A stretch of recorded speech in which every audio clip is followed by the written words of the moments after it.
Hi, my name is Christophe, and I'm going to teach you how to ghetto bird.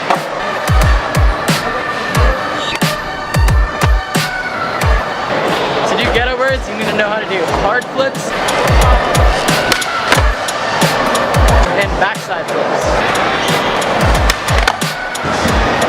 Set up your feet however you set up for a hard flip.